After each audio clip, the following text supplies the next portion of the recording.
Dr. Abiy Ahmed jechuun Oromummaa paartiin siyaasaa hin kennituu fi paartiin siyaasaa irraan fudhattu.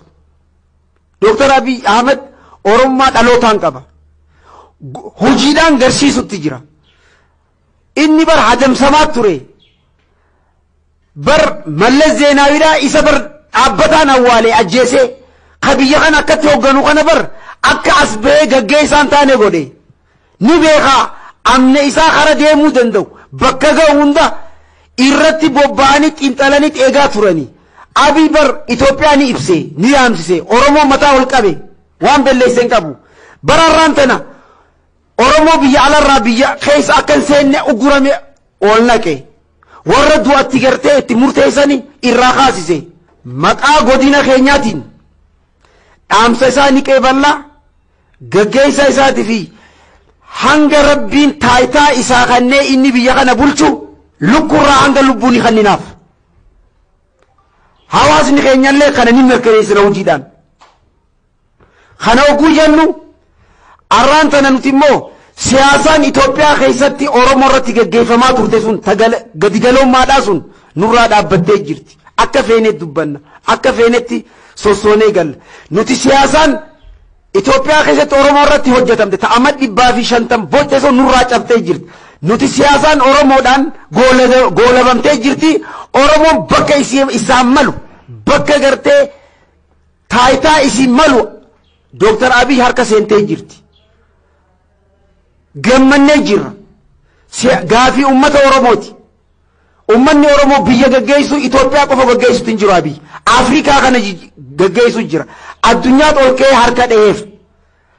Namni Abiy irra nu caalu hin jiru. Garuu immoo ummanni Oromoodha Abiy nuti wal mari'annee adeemsa gaarii irra jira. Ummata alagaa hammanneeti akka aadaa keenyaatiin biyya bulchuu jira.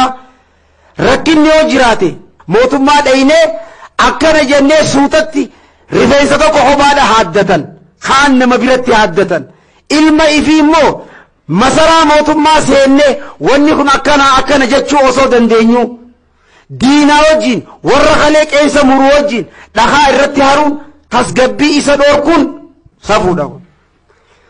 Kanumaafuu arraan tana warri magaalaa takkitti wannin osoo Dr. Abiy Ahmed if duraafis haa ta'u hanga ammaan tana isa jalaa hafneetis hin beeynu godinni Harargee lixaa.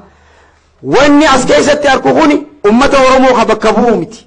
Isaafillee akkasumatti bulchaan keenya dhaamsi nu dhaamtu. Ummanni Harargee lixaa kalees yoo jira bakka kaleet jirraa jeetitti nu dhaam. Si boodaa if booda hin jennee kalees hanga gartee qabeenyi keenya lubbuun teenya akka malee aggaammiin aggaa nurratti ta'utti isaan boodaanaaf arra ka inni xaqlaa ministeer ta'ee dhiisi nuutte kursiisa nuuti irra jira. Sila kana ta'ee caaf magaalaa Ciroo keessatti biiroo nageenyaatiif wanta kan himuu barbaada. Godinni Harargee lixaa keessaa magaalaan Ciroo bakka shiftaan itti walitti qabamte bakka meeshaan waraanaa itti walitti qabamte sakatta'amni hin godhamne. Akka gaaritti meeshaan harka irra qaqqabu jirtan ni agarra. Nuti bobbaanee galuudhaaf akka rabbiitiin jirra malee poolisoonni haroonni ammaan tana dhufe kun fi silaa dhufuu baatanii arraan tana